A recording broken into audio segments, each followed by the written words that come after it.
Oh, hello. Welcome to the studio. Miles here with the band EMEFE. Glad you're joining us today. Come on in, won't you? Today, we have an episode of EMEFE.ptx, a video podcast series where we open up our Pro Tools sessions and talk about our process. This episode is about our song MARS CADET. We hope you enjoy.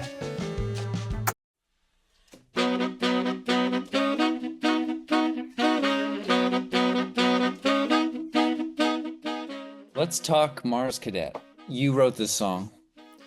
Yeah, I did a little bit of research, and March 29th of 2020 was when I first started the Logic session. It was 3:02 p.m. What a time. Yeah, I guess I should have gone back and saw what day of the week that was. But I think that school was probably shut down by then. So I guess it didn't matter what day of the week it was. What a month of everyone's lives. Like, how many months can you say everybody collectively experienced a thing?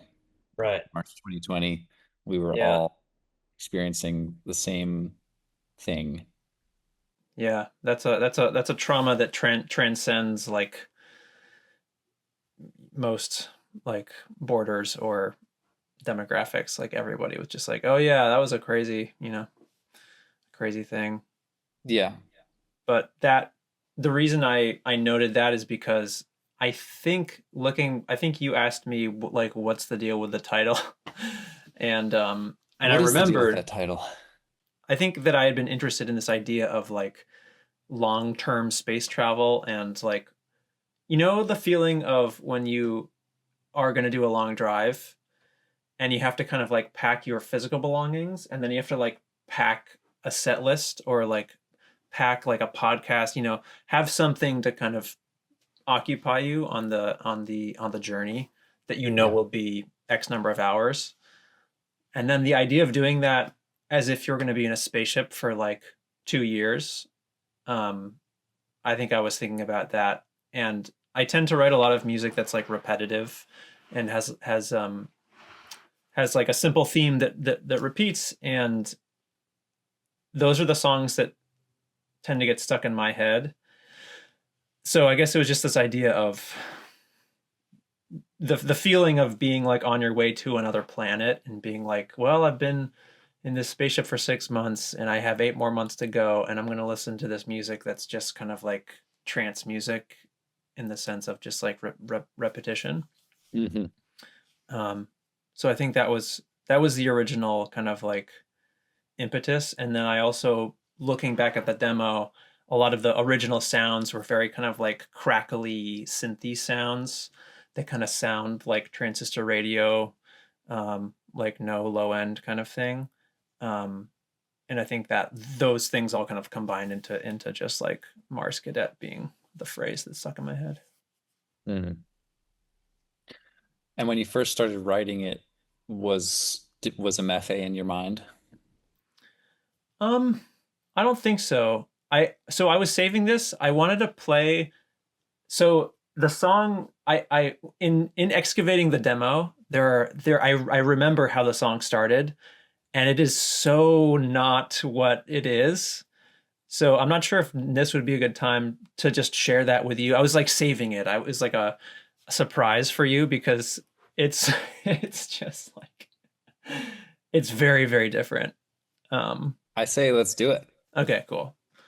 Got it. So that's the beginning, and it's just 3 horns. 1, 2, 3. And that's you on all 3? Yeah, so we have 2 saxes. And then we have me playing a trumpet that, looking back on the date, I must have taken this from Beacon High School and just had it at home because I was like, I think I was actually like, I'm going to use this to practice trumpet. That didn't happen. Because you taught high school. Right. And so you just had access to like all kind of any instrument in an Yeah, orchestra for a right. time. Yeah, and because I'm a saxophone player, brass is kind of like, this is oversimplified, but there's like jets and sharks in band. There's jets are the woodwinds and sharks are the brass. And usually people are good at one and not the other. It's just a different way of making the sound. Like using a reed to make sound versus like buzzing your lips is just a very different technique. And if you Hmm. don't learn it early enough, it's really hard to kind of feel natural at it. So I was always self-conscious, and there's a chance that a couple of Beacon students will hear this, and there's a chance that those students play trumpet. And so yeah, they will know how embarrassing it was for me to like teach a trumpet lesson where it's like, I can't do this, but you sure can. I was just like, yeah, more attitude. Like try like playing angrier, you know. Um, but I think that I took a trumpet home and I was like, I'm gonna get better at trumpet. I'm gonna do long tones, you know. Um, so we have three horns, but those horns came from this synth. So that's the original, and it's like there's a little bit of a delay, you know. Yeah, that's Um, different. yeah, it's different. It has more of like a electric piano, kind of almost clavy sound. And then you have this sound added in, which is kind of where that space thing comes in. But Hmm. it's much more like floating, you know?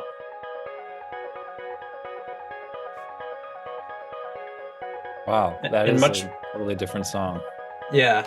But here, and I was waiting to, so every now and then I'll go back to demos. And usually my logic is set up like this, where like the MIDI is green and the audio is blue. And I'll see a blue like this, it's grayed out. And it means that I muted it as like a, let's forget about that and move on to something else. Like you Uh, muted it forever.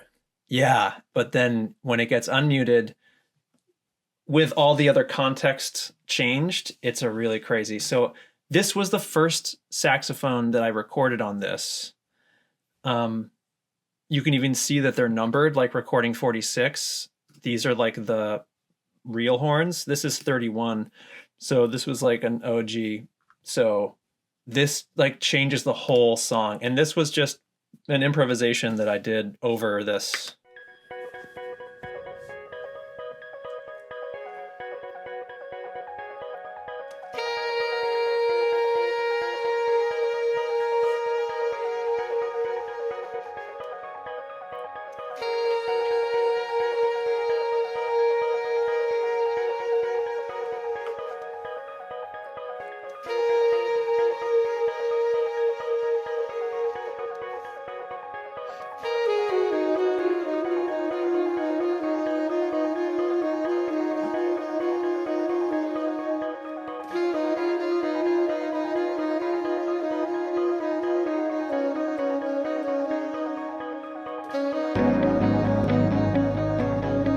Woo! Yeah.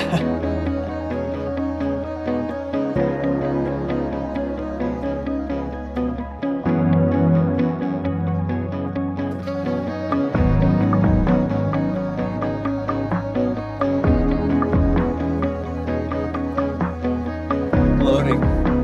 Yeah.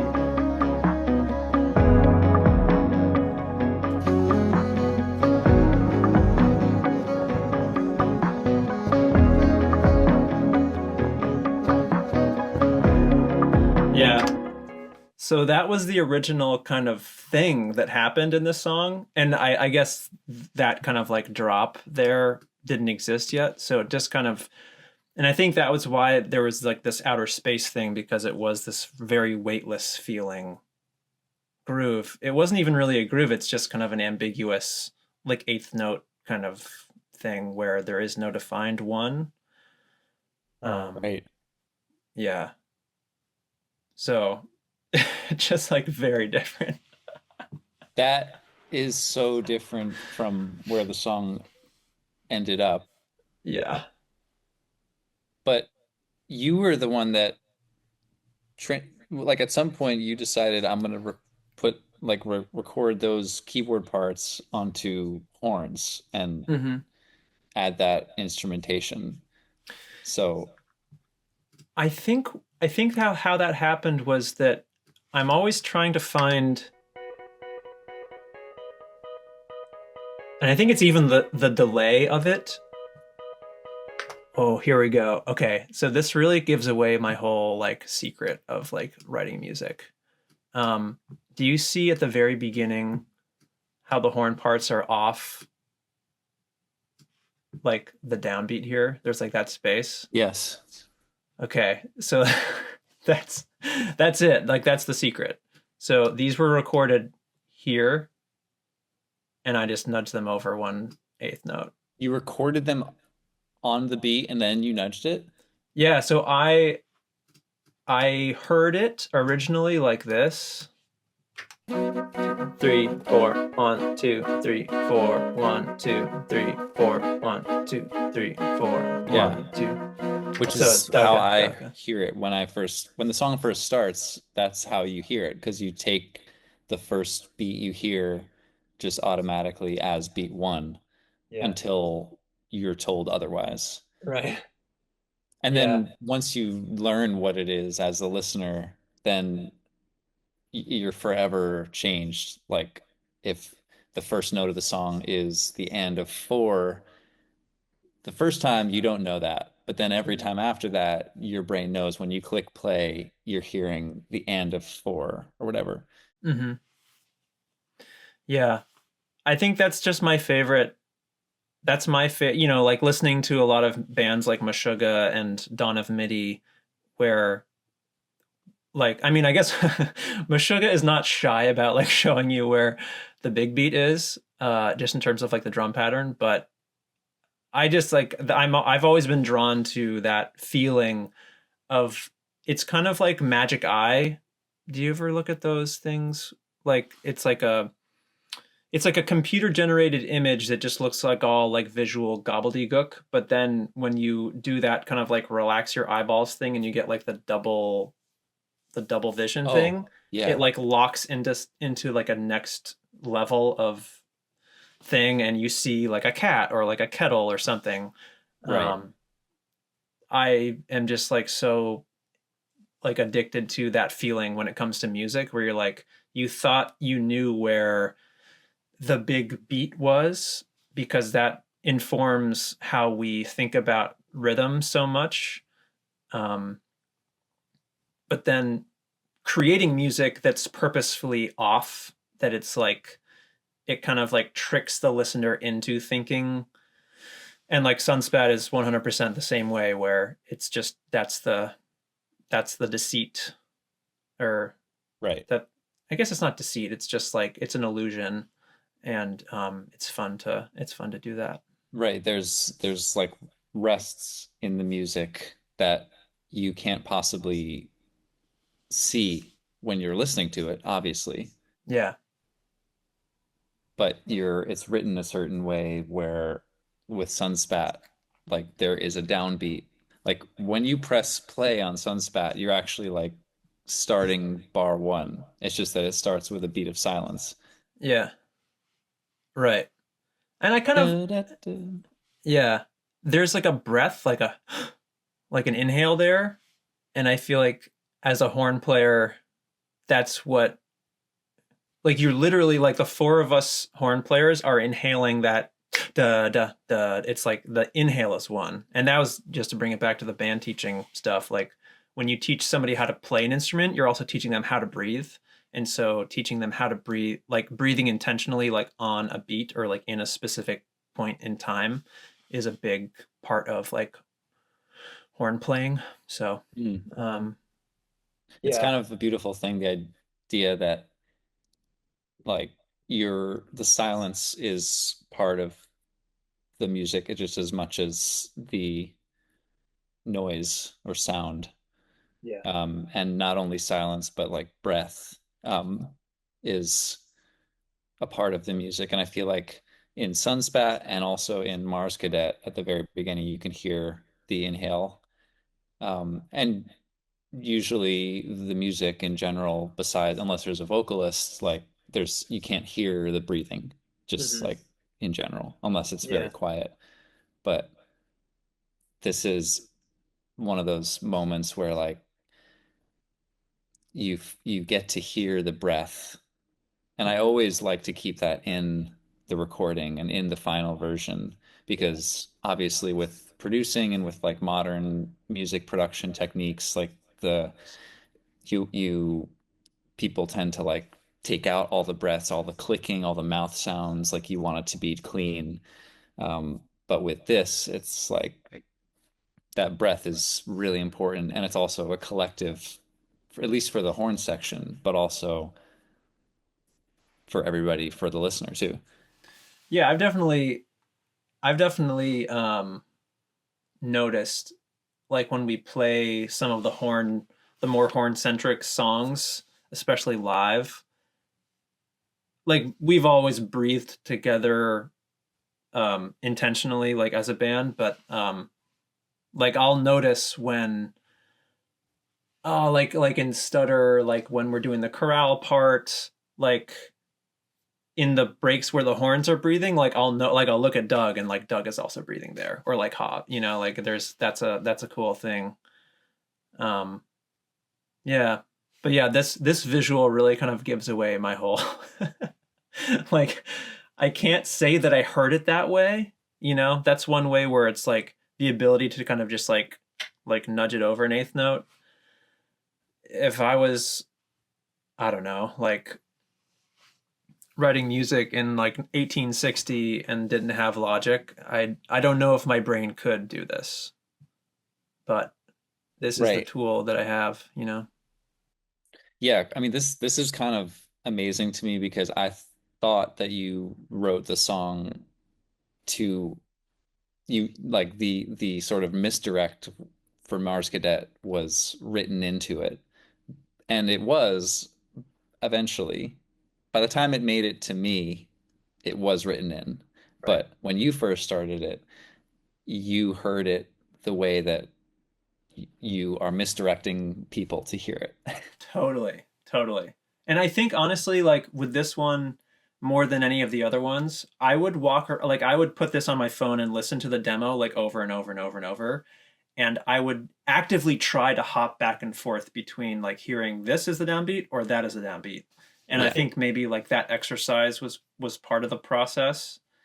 Um, but yeah, and then also like using repetition so much, like it gives you a playground to do that. Like if you are the kind of person that enjoys doing that.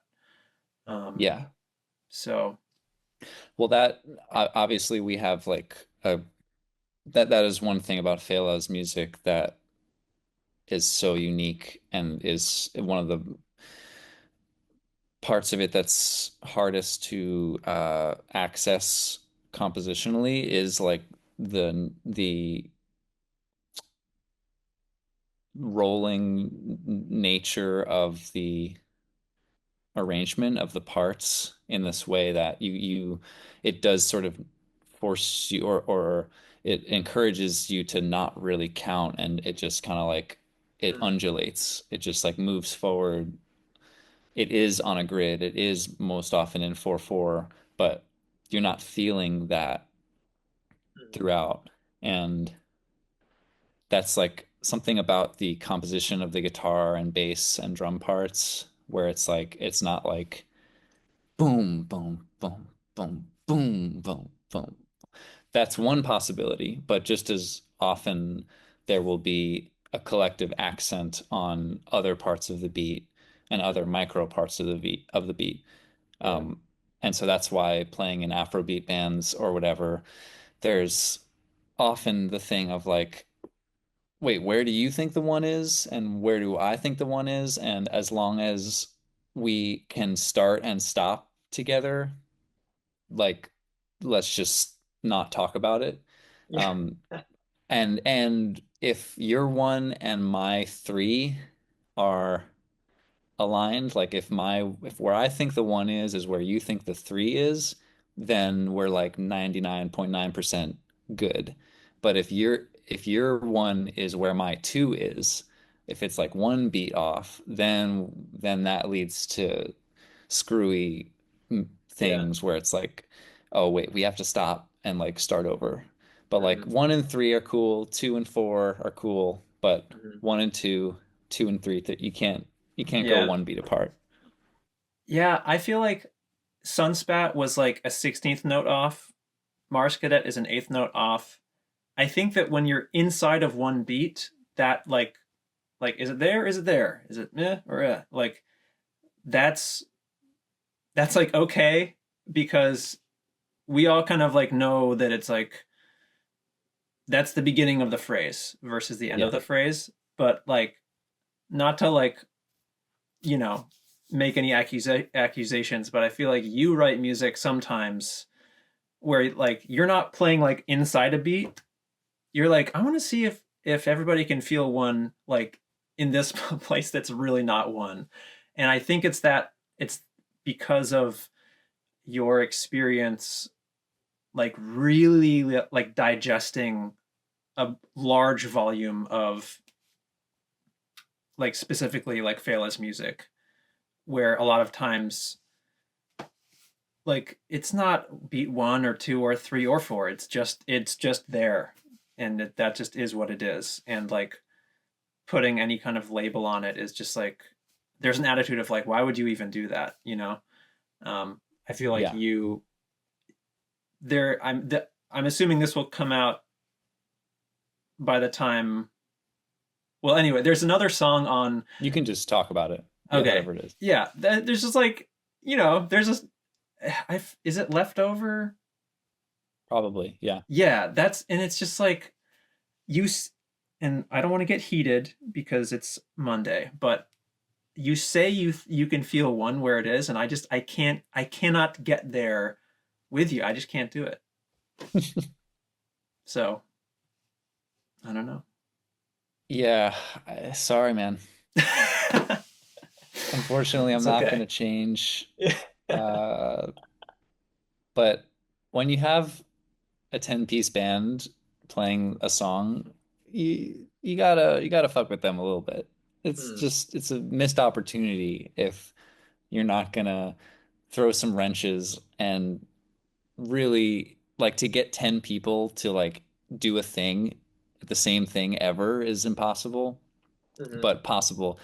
But then if you were all together and then we're like, all right, now you all have to like think and feel this thing together. Yeah.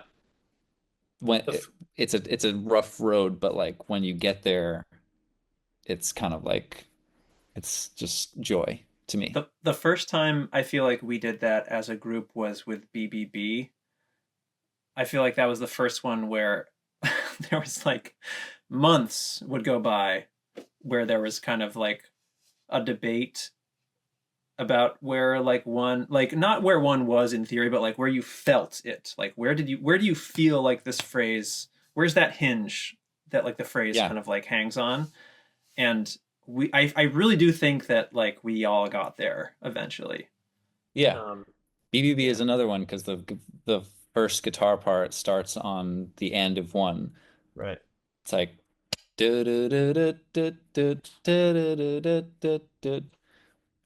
Yeah, misdirect. misdirect. It's good. It's a good thing. People need to be challenged a little bit more rhythmically, you know. Yeah. Well, then the thing in this song in Mars Cadet is that yes, in the beginning it's you're kind of trying to find where you are, but then there is like a huge downbeat. It's just like Yeah. a because when the bridge hits, Yeah. boom, Yeah. Yeah. Yeah. and there's kind of no question there. So, and I feel like that's a part of this too, is there's the tension and the release. There's the like up in the air and then landing and then going Yeah. up in the air again and landing and like and also just like feeling good. Like it inherently feels good when finally the music is like here, You're like safe. Yeah. boom. I feel like specifically in the bridges to these songs like Sunspat and then also Mars Cadet, the bridge is just like not the place for like being cute rhythmically. It's just about like I feel like we've referred to it a lot as like video game music almost, where it's just like unabashedly this thing with like a big backbeat, um, and there's not a lot of room for like oh is the beat off? You know, it's just like okay, like here's what this is gonna feel really good, you know. Yeah. I want to look at how the transition into the bridge changed between your demo Mm, and the finished version. yeah, yeah. Let me play. I'll play the transition, and then we can maybe isolate some parts. Okay.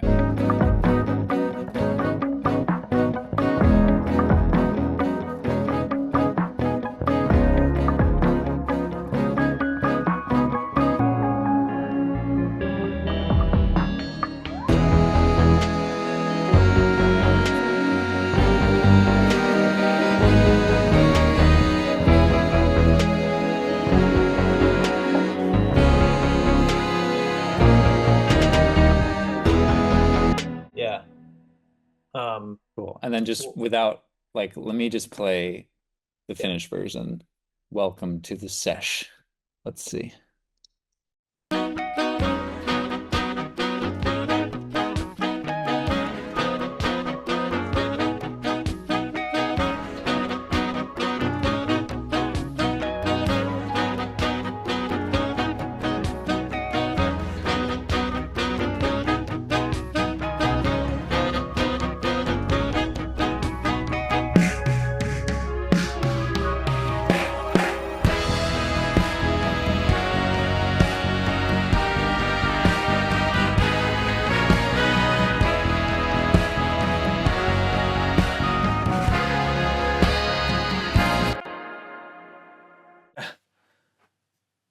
Just a little different. It's very different.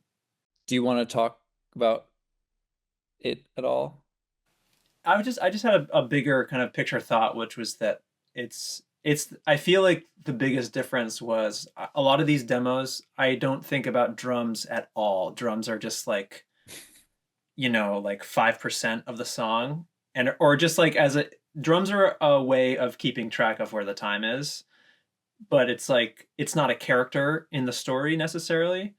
Yeah. But, you know, of course, like you being a producer and being a drummer, there are going to be choices that are like very different than like I would even if I did go to Mars and I came back in that like 7 years, like I would never think to put a drum fill, let alone that drum fill in that space, you know.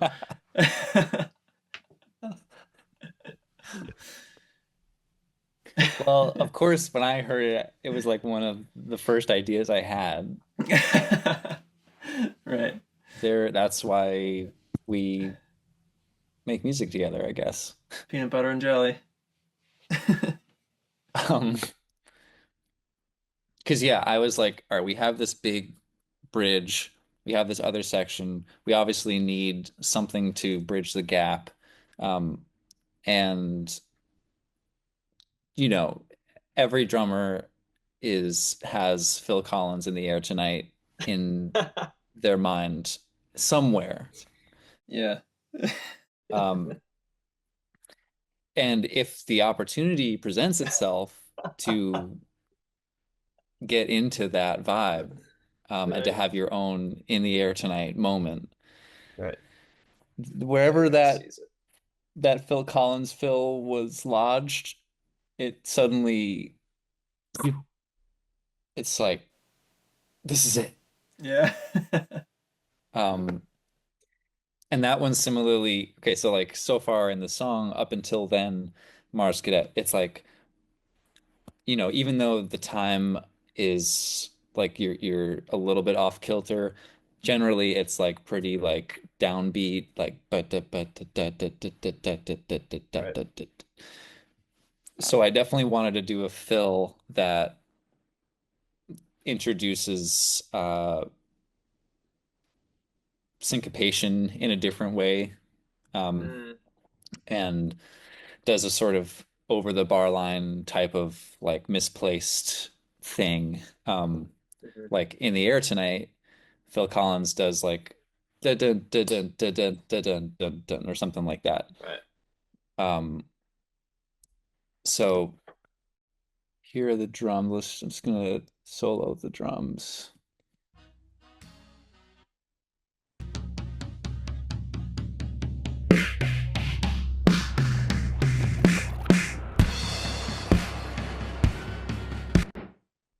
So that, and with me, like with composition in general, like 9 times out of 10, it just comes to me as a gesture or a phrase. Often I'm walking and I'll just sing a thing, and this is very like gestural, if that's a word, where it's Mm. like da boom boom boom ya boom boom boom ba ba.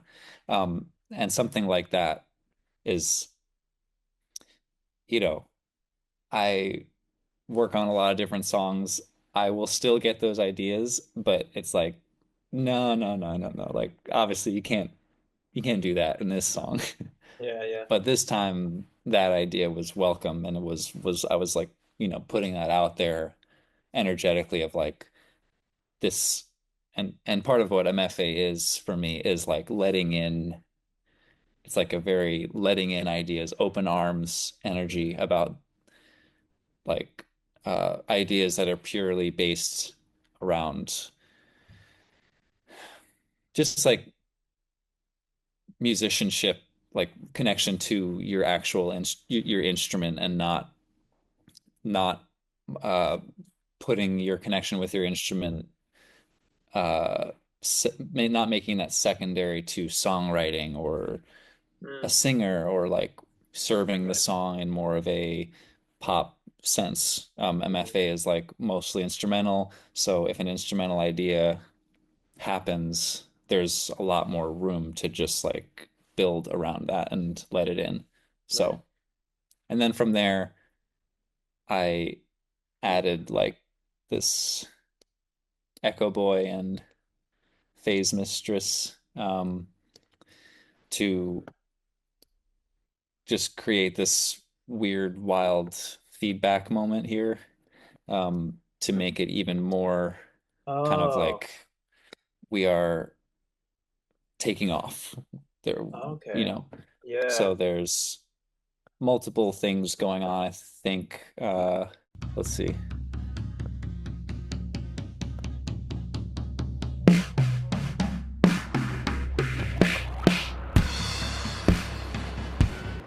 Yeah, so as the fill goes on, the feedback is going up.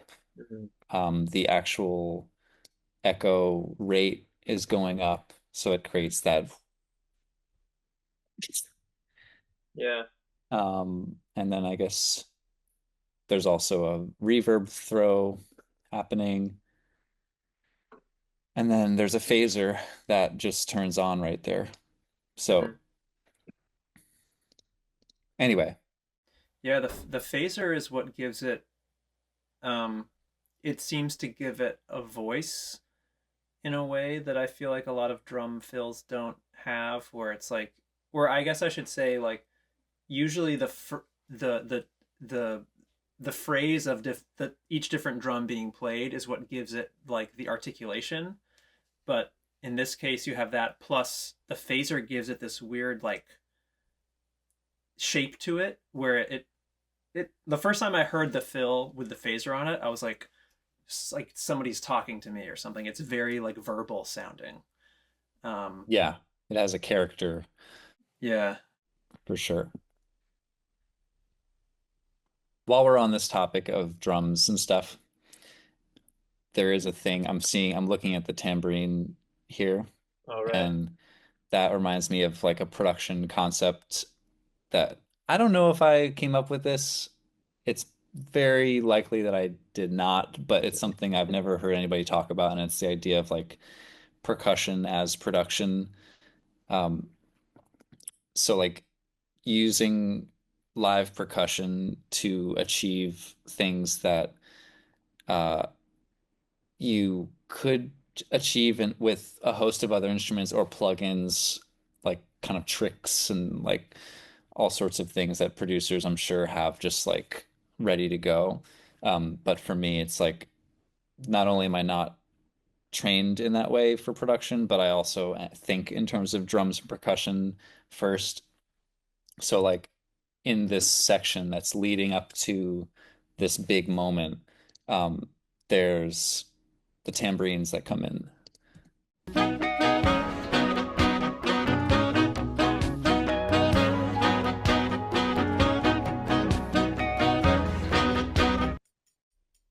Can you hear them? Yeah. Okay. But it's just you feel them, you don't hear them, like they're so kind of back hard to each side, and it's just like it's this shimmery feeling of like there's a human element to it, but it's really more of an effect, like you said, than an actual like, oh, there's the tambourine with a capital T. Um, Yeah. yeah, And they come back later in the song as a sort of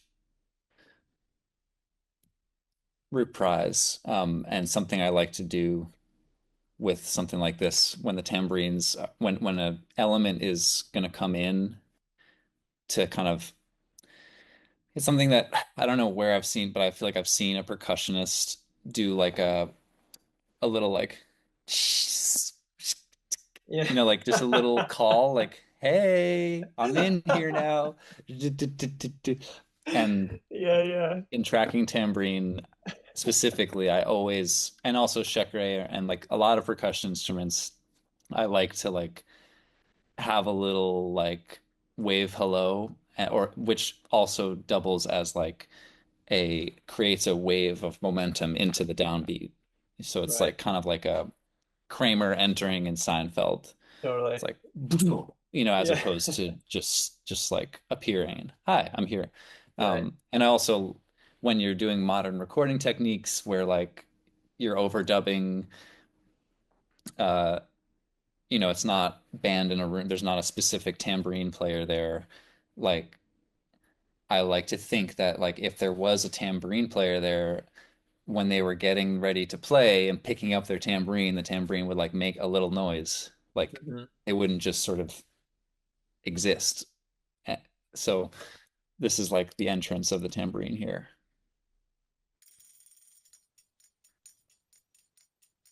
Can you hear that? Yeah. Anyway, so in the context,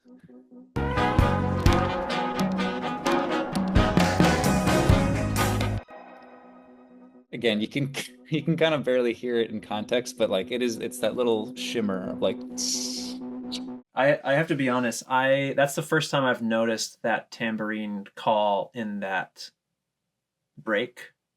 That break is probably the my favorite thing that you. It's my favorite decision that you made in this last section of the song. Um, yeah. you can hear Hov's hands so clearly.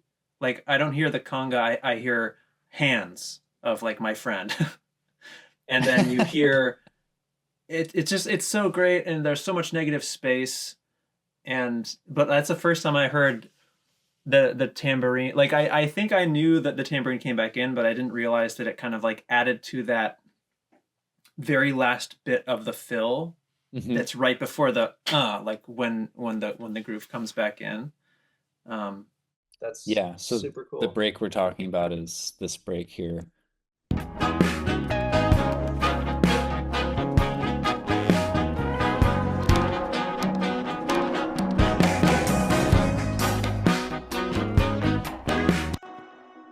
And as you Oh, can see, the drums, I muted the drums right there, and I had Hav play a fill there, which, right, in addition to him playing a fill and then entering, kind of like the tambourine did, I also at that point throw the congas into this Galaxy tape echo pretty hard.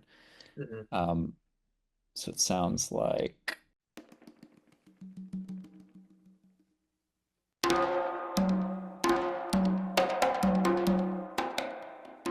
but even in addition to that, to make the conga fill hit even harder, this guy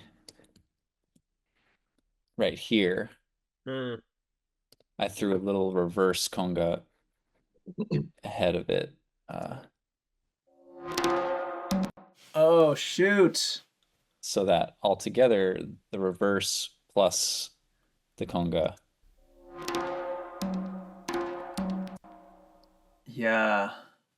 and mixed with the drums and the um, tambourine, which is doing the little Hmm. sound you get.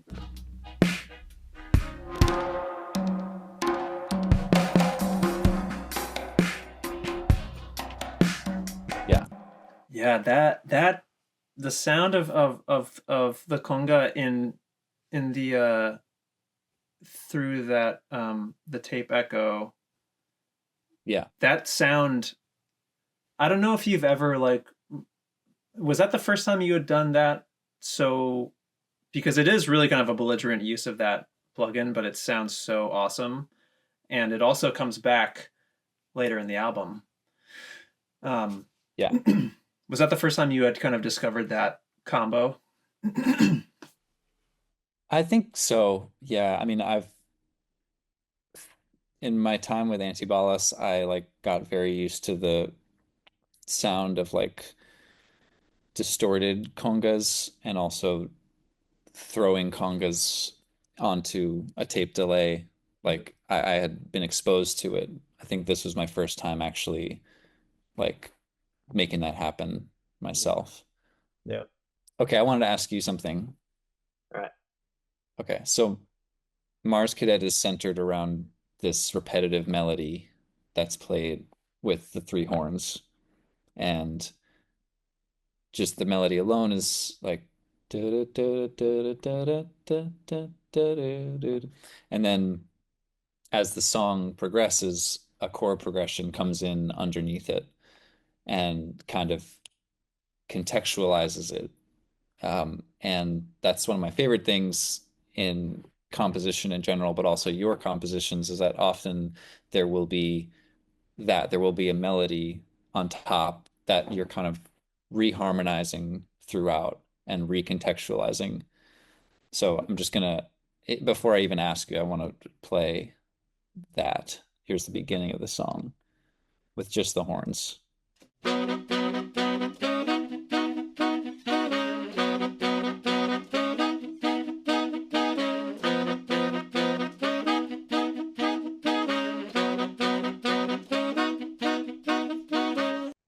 And then when the chords come in, here's the recontextualization.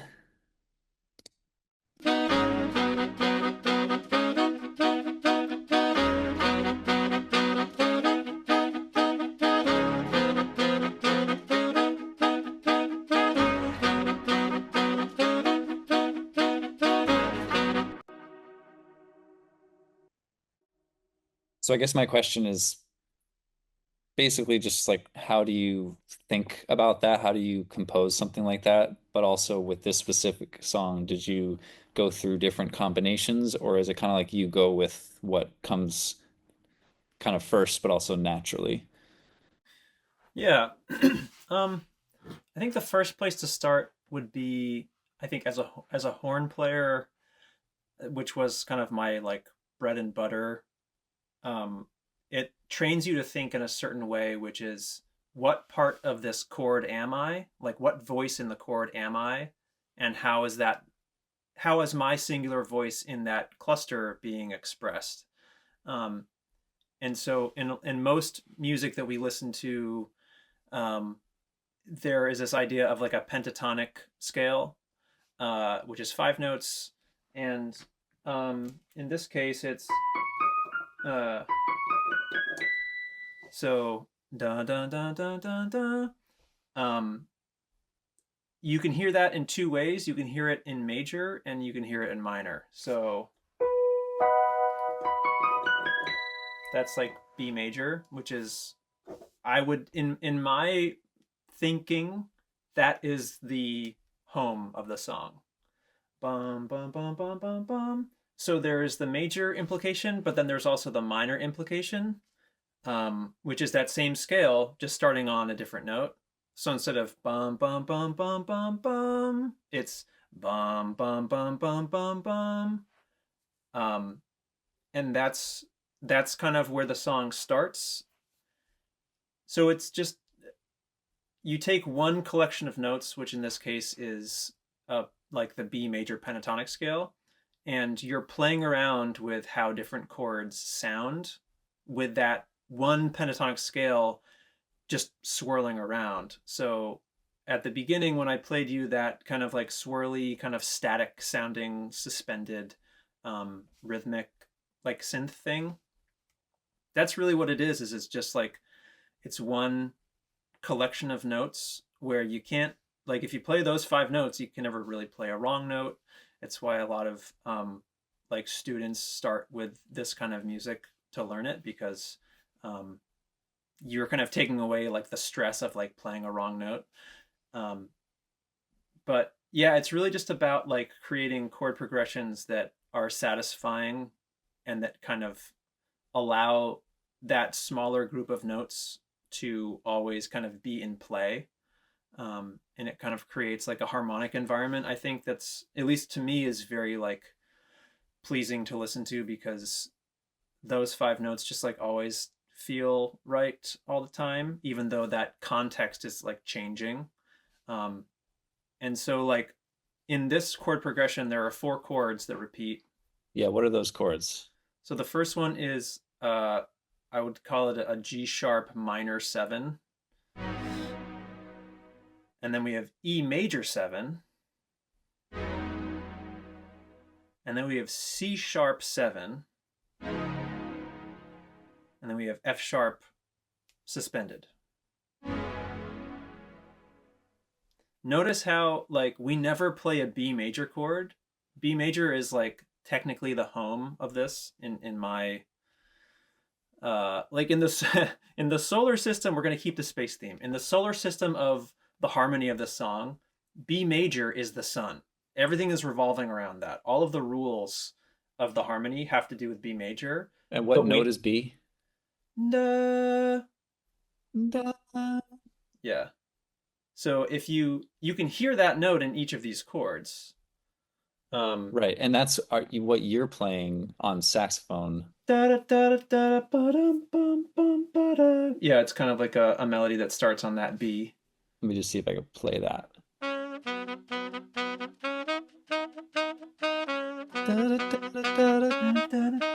Yeah. Okay, got it. Mm-hmm. So, so you're playing the beat, you're playing what is the center, Yeah. and but as you were saying, the chords never actually play that note or That's that yeah, chord. that's why it is satisfying, I think, because you never reach that ultimate resolution.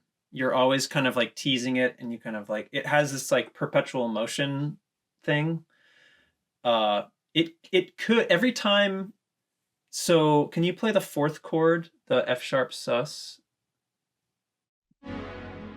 Like that just wants to go home, right? It wants to go to B major, bum bum bum bum.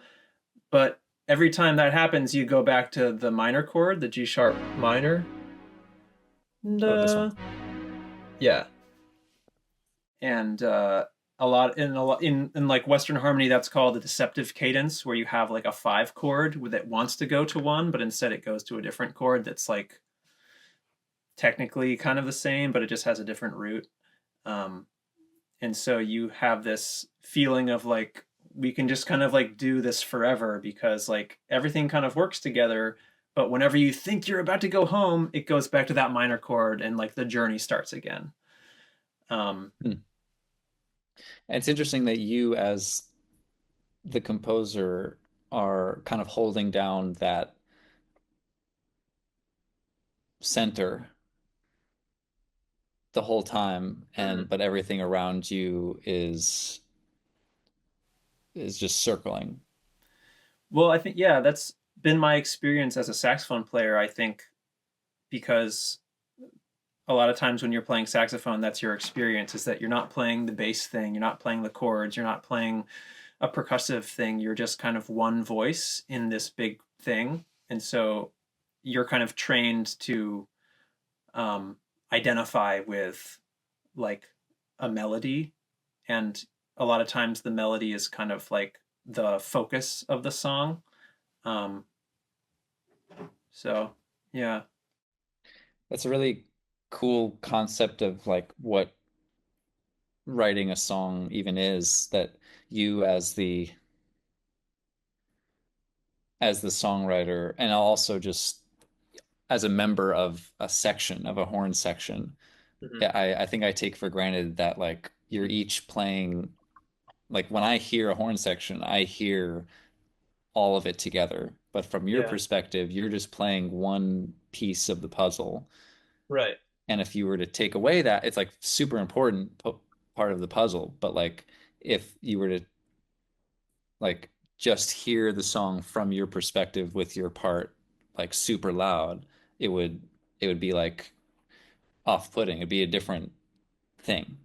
Speaking of a lot of parts happening, I just want to quickly zoom in on this bridge Mm. because there are so many parts happening Yeah. and it's all horns. Yeah, yeah. I'm just gonna play it soloed.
Yeah.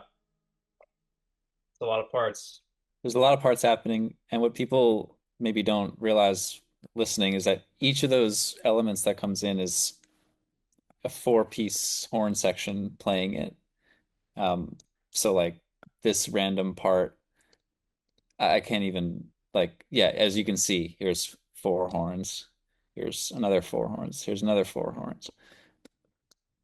Here's three. Here's three. Um, and that, is such a fun part of recording in the way that we recorded this, is that we can stack and stack and stack. And then Mhm. if when it comes to finally edit and produce and mix it, like if we can keep all of it and have it still be heard in some way, then that's great. And we were able to do that with this song. Sometimes you have to sort of like chop and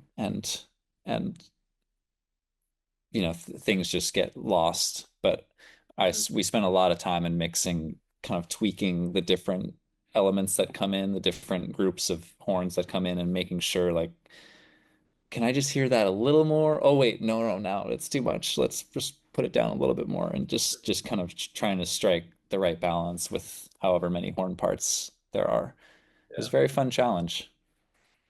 Yeah, at that point it kind of becomes not a horn section anymore, and it's really more of like an orchestra because there's just so many layers to balance. Yeah. Um, it's also kind of like structured in a way where like a new element gets introduced every cycle. Um, so you want to give that new element enough space to be heard, but then also by the end it's just swirling, like there's so much stuff going on.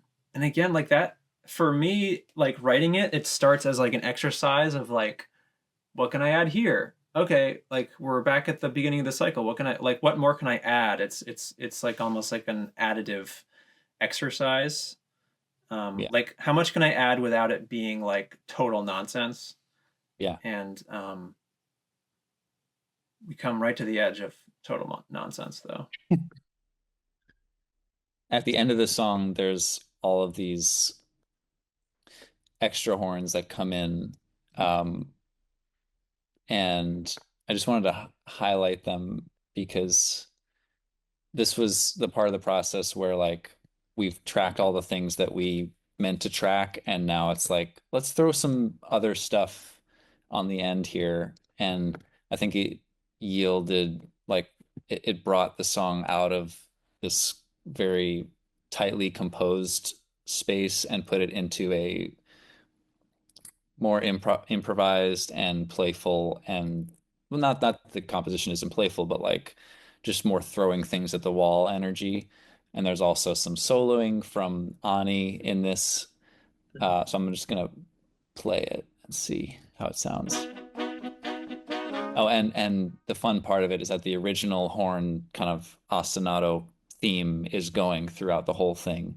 And you guys tracked that first, where you're just playing the thing, the original theme. And as you hear, it starts to be like kind of painting on top of that original canvas.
Yeah. Yeah, so you hear these different things coming in that are kind of like dancing around dancing around it.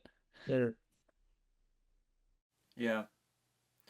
Yeah, I think that's another thing that whenever I like write something like this that is repetitive, there's always kind of like a wall I hit where it's like, okay, I repeated it a bunch of times. Now what? And oftentimes the decision of where to go next or what to do or like what's something new that we can do here? How do we change? Like how do we break this stasis that we've like okay, cool, like we built this perpetual motion machine and now it's boring because I've heard it 16 times. Like how do we bring it to a new place? And like we've made a lot of music together and you always find a way to do that. Like I never even like I am so used to it. I just assume that like it's gonna like I'll bring something to you and it's like okay, it's gonna be totally awesome because we're gonna find some way to just like crack this wide open and have like a fucking like diabolical trombone moment, you know? Like that is just it's a great thing. It's a privilege, you know. Yeah, thank you. It's nice to be friends. It sure And is. I think we trust each other. Mm. You trust me a lot to like, and I think uh it's not easy or a given that anyone will be okay with just with like handing over a composition to another human, period. Mm. Let alone trusting them to like then take it somewhere else. And it happens a lot in like music making, but like, yeah, I think we both have trust in the other's, yeah, different approach or different brain and instincts. Yeah. Um, Yeah. you I mean, trusted me to come up with to add these guitar and bass parts, which maybe can be the last thing we talk about. mm, Where you weren't here for that session, but me and Doug and Mike Harlan and Javier was here too, filming it. We were coming up with these guitar parts and bass parts, and at the end of the session, like we had so much fun doing it. And you can see when I watch that video, I like want to go back. I just it's we were just in the zone. And yeah. um but after it was done, it was like we put the stuff on the track, but I knew that like I had to send it to you, and like you ultimately have the say on like this is not the vibe. I mean, I knew that you would probably like it because we've worked together for years and all that. But like still, even as good as it felt, it was like sending it to you was like, here we go. Yeah. Yeah. Yeah. That's funny. Um, should I play them? Yeah, I kind of wonder if maybe we should play the demo first, just to give like the context of no, never mind. Maybe we can do the demo after. I don't know. But I do, just to contribute to the story, I do remember getting the text of like, hey, like here are some guitars, and I was like, oh shit, like what is about to, because it's always that's the guitars are the sinew of what it just connects everything. It makes everything flexible. It's braided, like everything is like, and if one little piece is off, it's just like it's really hard.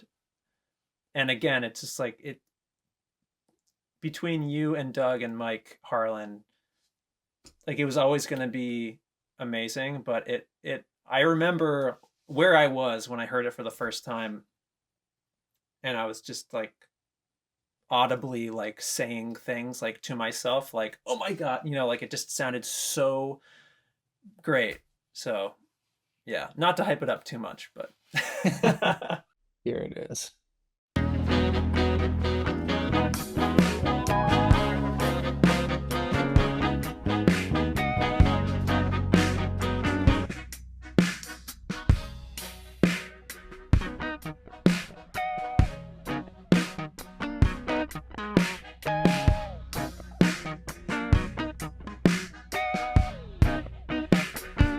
Here's the bass.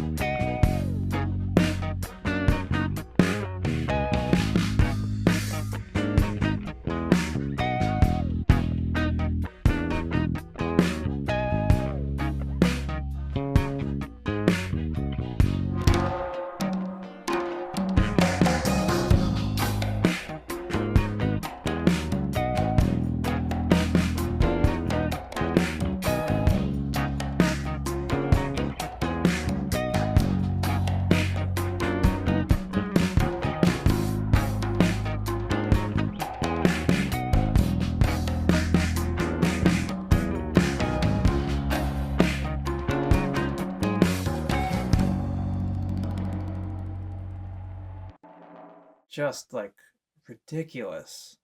And part of what makes those guitar parts, what made it fun to work with is that, like what you were saying about the chords, like it does all revolve around the same tonality.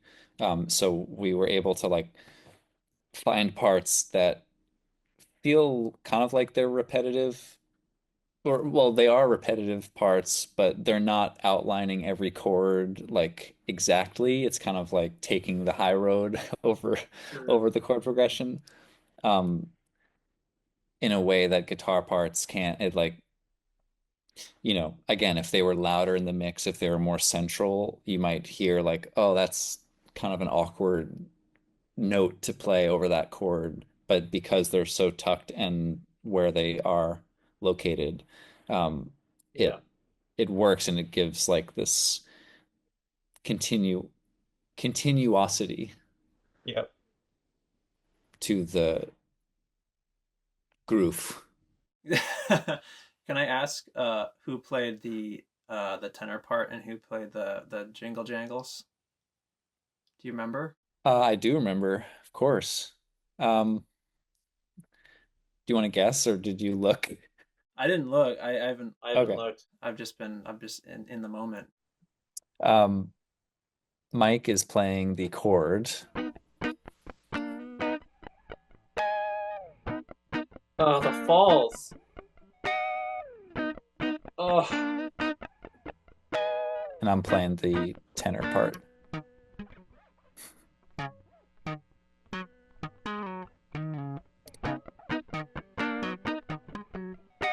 It's very much not a perfect performance. It's all vibes, yeah. and it's aided by this sketch cassette. Yeah. The old high school mixtape plugin. Yeah. Nice.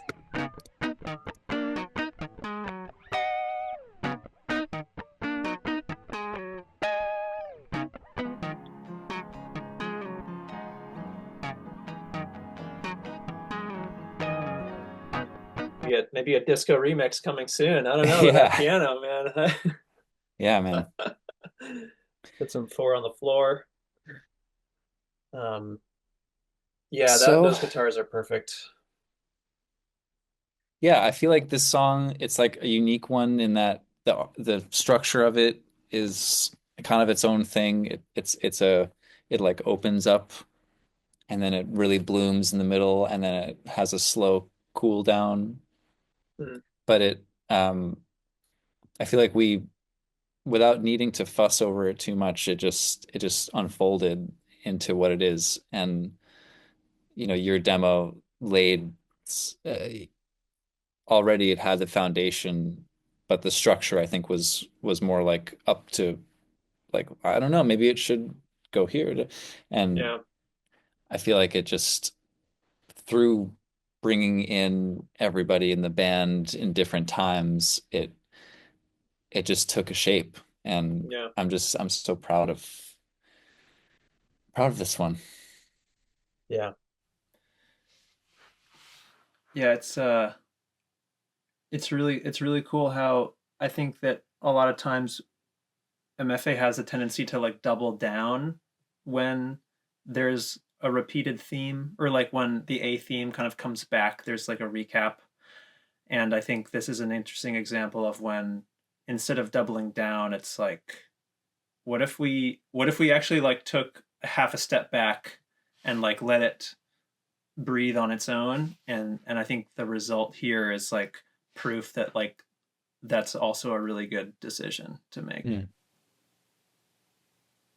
because this outro section is definitely not there's there's no like we're trying to have it be more intense but like it's like what you heard before but better. This is just like what you heard before but like better without even trying. Yeah, and it's also a rare occurrence of just hanging out. Mm, Like yeah, like you're saying, it's just this. yeah, Um and adding things and having little momentum shifts, but like I always viewed this section, the last half here, as just what enjoying the rhythm and harmony, enjoying the music together. mm. It feels really good. What we're playing right now feels good. Let's just hang out there Yeah, for like however long it is, 2 minutes. yeah, And yeah, it's yeah. definitely like against it requires some like going against my instinct to, especially with recorded versions of songs, like get to the thing or keep the listener really activated. this was like a really good opportunity for me to, as like producing this, to just like not edit it down at all. First of all, leave it as long as it is, and then also just like let us just enjoy this groove, and Yeah. that's it. Yeah. And I always am struck by how slow the song is when Yeah. this outro comes, because something about the beginning and the bridge, it's like there's much more of like a bum bum bum bum, like an eighth note kind of grid. But then you get here and you're just like, oh my God, it's so slow, Yeah. but very, very funky and like very satisfying. And again, the guitars I think are what give that 16th note grid, but Yes. oh man, it's so good. Well, it was a pleasure talking about Mars Cadet with you. Yeah, that was fun. We'll see how we'll play it live. Yeah. Yeah, we should have a conversation offline about. Yeah, let's log off for that one. Okay.